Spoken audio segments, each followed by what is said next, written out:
wabarakatuh. Perkenalkan, saya Mufidah Uli Arifatusiwa. Pada video ini saya akan membahas secara lebih mendalam mengenai reaksi eliminasi, khususnya mekanisme E1 dan E2, mulai dari konsep dasar mekanisme reaksi hingga faktor-faktor yang mempengaruhi jalannya reaksi serta persaingannya dengan reaksi substitusi. Reaksi eliminasi merupakan salah satu reaksi penting dalam kimia organik yang bertujuan untuk mengubah senyawa jenuh menjadi senyawa tidak jenuh, yaitu alkena. Reaksi ini terjadi dengan cara menghilangkan dua atom atau gugus, biasanya berupa atom hidrogen dari karbon beta dan gugus pergi dari karbon alfa. Reaksi eliminasi banyak ditemukan pada alkil halida, terutama ketika direaksikan dengan basa dan pada suhu tinggi. Suhu tinggi berperan penting karena reaksi eliminasi menghasilkan molekul yang lebih tidak jenuh dan terdistribusi secara entropi dibandingkan reaksi substitusi. Secara umum, reaksi eliminasi dibagi menjadi dua mekanisme utama, yaitu eliminasi unimolekuler atau E1 dan eliminasi bimolekuler atau E2. Pertama, kita akan bahas eliminasi 1. Reaksi E1 berlangsung melalui dua tahap dan melibatkan pembentukan karbokation sebagai zat antara. Nah, karbokation ini sifatnya tidak stabil, sehingga reaksi E1 lebih mudah terjadi pada alkil halida tersier. Kenapa? Karena pada tersier, karbokation yang terbentuk lebih stabil melalui dua efek penting, yaitu efek induktif dan hiperkonjugasi. Efek induktif berarti elektron dari gugus alkil sekitar mendorong ke pusat karbokation, menurunkan kepadatannya. Sementara hiperkonjugasi adalah distribusi elektron dari ikatan CH di sekitarnya ke orbital kosong karbokation, yang membuatnya lebih stabil. Selain itu, reaksi E1 biasanya terjadi dalam pelarut polar seperti etanol atau air. Pelarut ini membantu menstabilkan ion-ion yang terbentuk selama reaksi. Sekarang mari kita lihat mekanisme reaksi E1. Tahap 1 yaitu ionisasi. Perhatikan gambar mekanisme tahap pertama ini. Pada tahap pertama, molekul alkil halida mengalami ionisasi. Di sini kita bisa lihat reaktannya adalah alkil halida tersier, di mana atom karbon pusat terikat pada 3 gugus alkil dan 1 atom halogen, misalnya brom atau klor. Dalam tahap ini, ikatan antara karbon dan halogen mulai terputus. Elektron dari ikatan ini diambil oleh atom halogen, karena halogen lebih elektronegatif.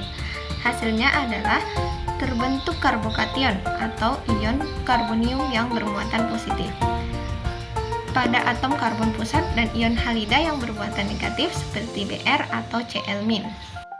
Selanjutnya tahap kedua yaitu eliminasi proton. Sekarang perhatikan tahap ini. Pada tahap ini karbokation yang telah terbentuk akan kehilangan proton. Di sini kita bisa lihat ada molekul basa, biasanya ditunjukkan sebagai B dengan pasangan elektron bebas. Basa ini bisa berupa ion hidroksida, misalnya OH-, etoksida C2H5OH- atau basa lainnya. Basa menyerang dan mengambil proton H+ dari karbon yang bersebelahan dengan karbokation, yang disebut karbon beta.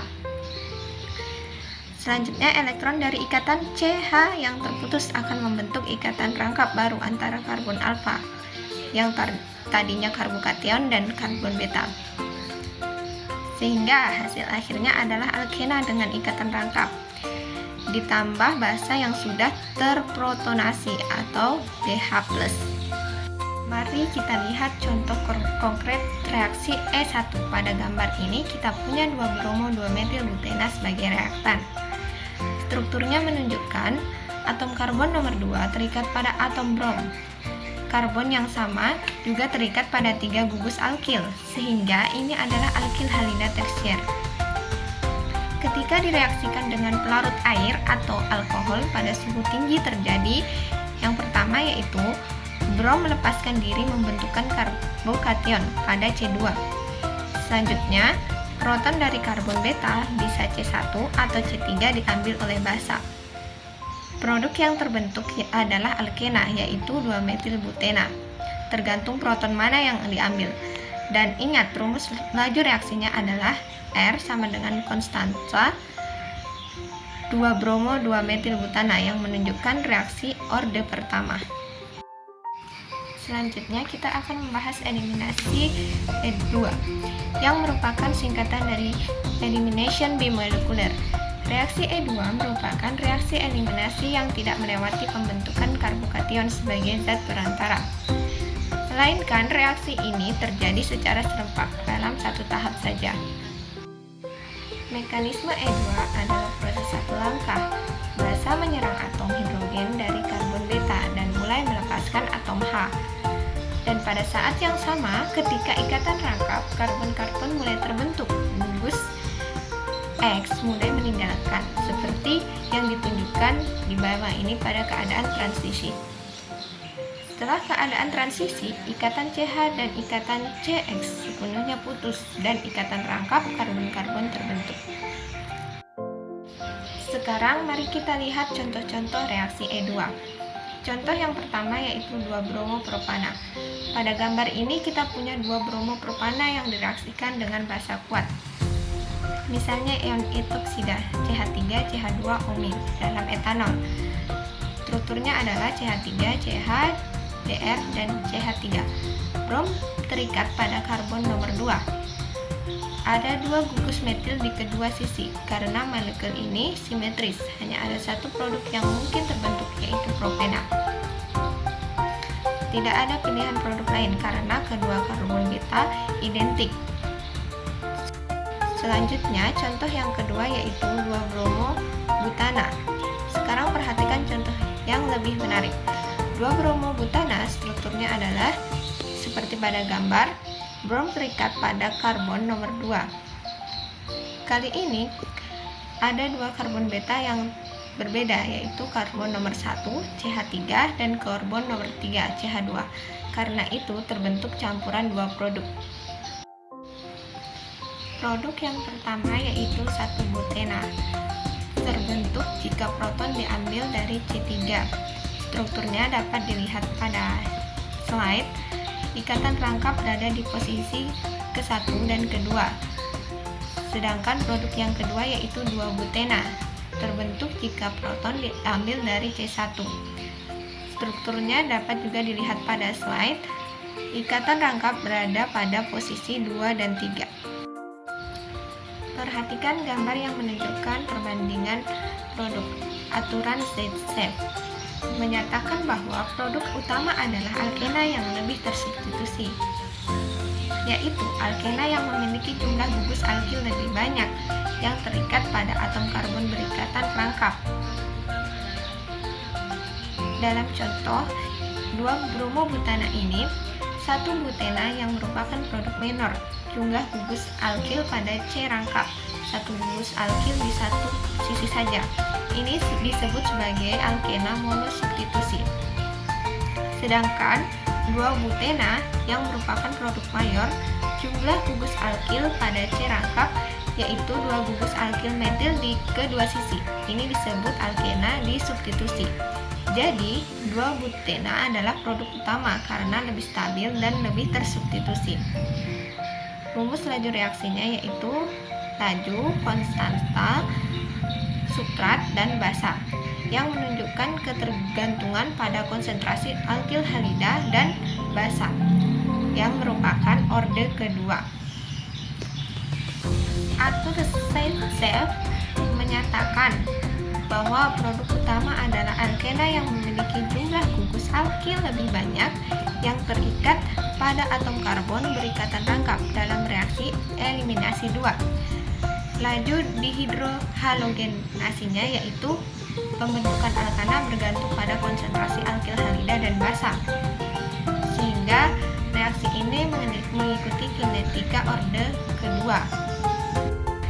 Reaksi yang kita lihat melibatkan eliminasi gugus hidroksil dan substitusi dengan gugus amonium partner. Kemudian dipanaskan dengan metanol. Ini adalah contoh klasik dari reaksi eliminasi E2. Hasil dari reaksi ini adalah 2 isomer alkena, yaitu 1-butena dan 2-butena. Menariknya, 1 butena dihasilkan dalam jumlah yang lebih banyak, sementara 2 butena lebih sedikit. Mengapa demikian? Eliminasi ini menghasilkan 1 butena sebagai produk utama karena mengikuti aturan Hofmann. Ini terjadi karena sifat khusus gugus pergi N plus CH3 3 kali atau amonium quaterner. Butena melimpah karena hidrogen pada C1 lebih mudah diakses oleh basa atau stearin lebih rendah, dan reaksi mengikuti jalur tercepat atau kontrol kinetik. Selain itu, gugus NH3CH3 3 kali bisa menghalangi pembentukan 2 butena. Jadi, dalam eliminasi Hofmann, produk yang kurang tersubstitusi menjadi produk utama. Selanjutnya, kita lihat contoh persaingan reaksi SN1 dan E1. Di slide ini ada 2-bromo 2-metilpropanas, sebuah alkil halida tersier yang direaksikan dengan etanol. Apa yang akan terjadi? Pertama, atom bromin lepas membentuk karbokation. Disinilah persaingan dimulai. Karbokation ini punya 2 pilihan jalur.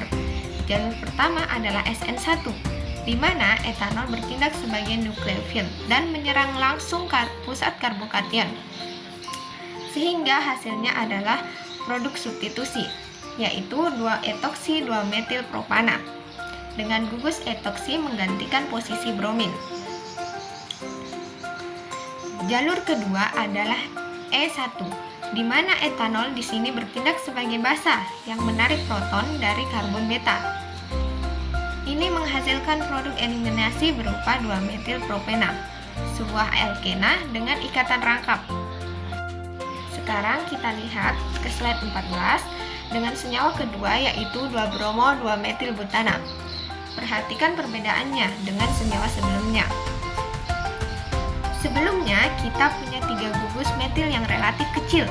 Sekarang salah satu gugus metil diganti dengan gugus etil yang lebih besar, sehingga ini menciptakan lebih banyak percabangan, khususnya pada karbon beta.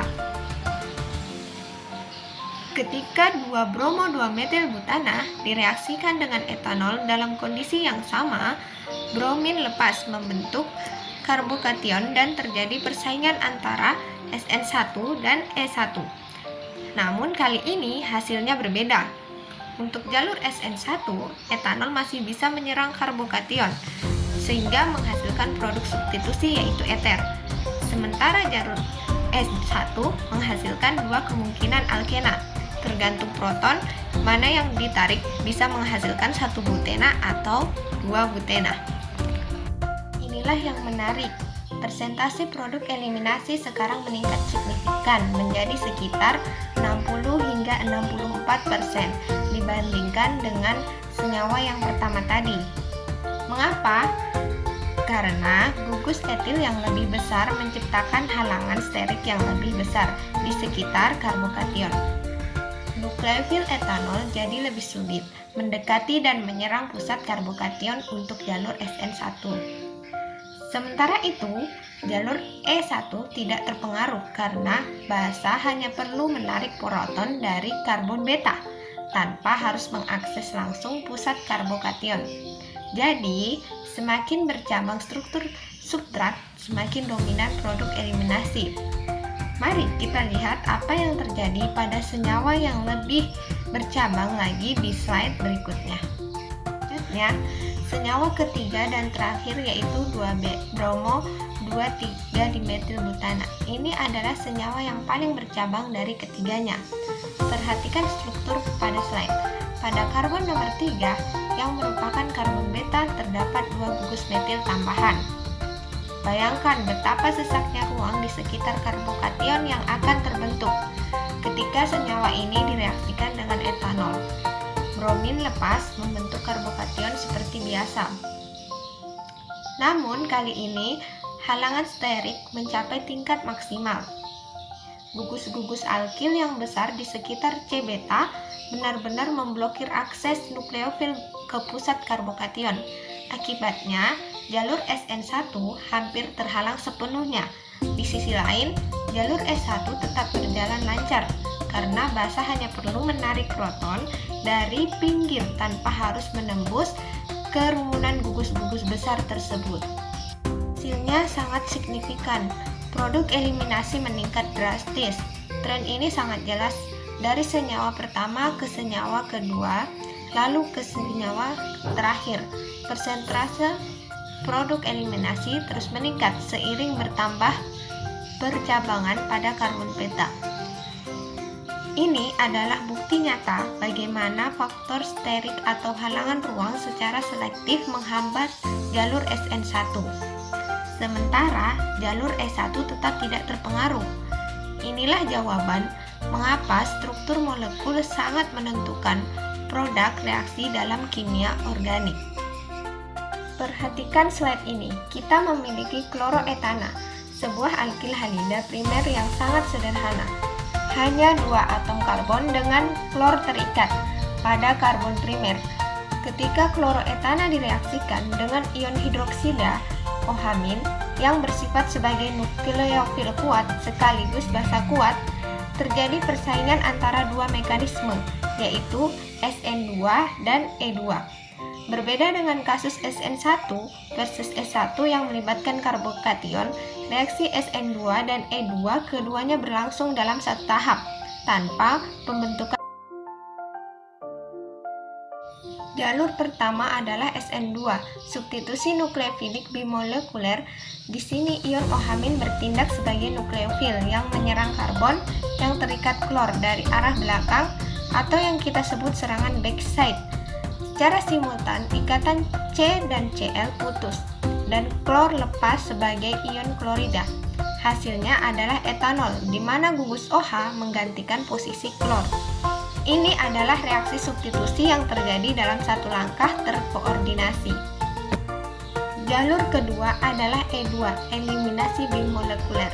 Kali ini ion OH- bertindak sebagai basa yang menarik proton dari karbon beta, karbon yang bersebelahan dengan karbon yang terikat klor. Pada saat yang sama, elektron dari ikatan CH bergerak membentuk ikatan rangkap baru antara kedua karbon, sementara ikatan C dan Cl putus dengan klor lepas. Hasilnya adalah etena, sebuah alkena dengan ikatan rangkap. Ini juga terjadi dalam satu tahap secara serempak. Yang menarik adalah kedua reaksi ini terjadi secara bersamaan dan bersaing satu sama lain. Ion OH- bisa memilih untuk menyerang karbon sebagai nukleofil dalam jalur SN2 atau menarik proton sebagai basa dalam jalur E2. Keduanya berawal dari reaktan yang sama dan menggunakan reagen yang sama, tetapi menghasilkan produk yang berbeda. Etanol untuk SN2 dan etena untuk E2. Pertanyaannya adalah, faktor apa kira-kira yang menentukan jalur mana yang lebih dominan? Jawabannya adalah suhu.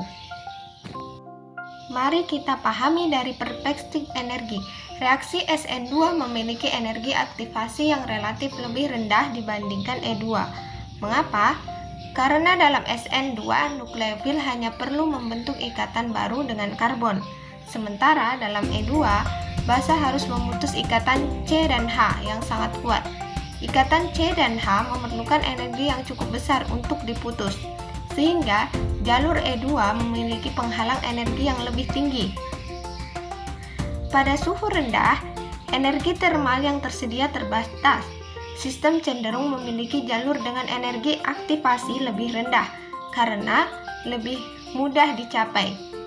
Oleh karena itu, pada suhu rendah, jalur SN2 lebih disukai dan produk substitusi etanol lebih dominan. Namun, ketika suhu dinaikkan, energi termal yang tersedia meningkat. Molekul-molekul memiliki energi kinetik yang lebih tinggi, cukup untuk mengatasi penghalang energi aktivasi yang lebih tinggi pada jalur E2. Akibatnya, pada suhu tinggi, jalur eliminasi menjadi lebih fleksibel dan produk E2 etena semakin meningkat. Jadi, untuk menjawab pertanyaan awal, mengapa produk E2 meningkat seiring naiknya suhu pada reaksi kloroetena dengan OH-? Jawabannya karena suhu tinggi memberikan energi yang cukup untuk mengatasi penghalang energi aktivasi E2 yang lebih tinggi.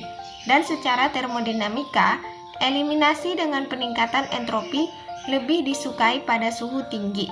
Sekian video tentang reaksi eliminasi 1 dan eliminasi 2 yang dapat saya paparkan. Kurang dan lebihnya mohon dimaafkan.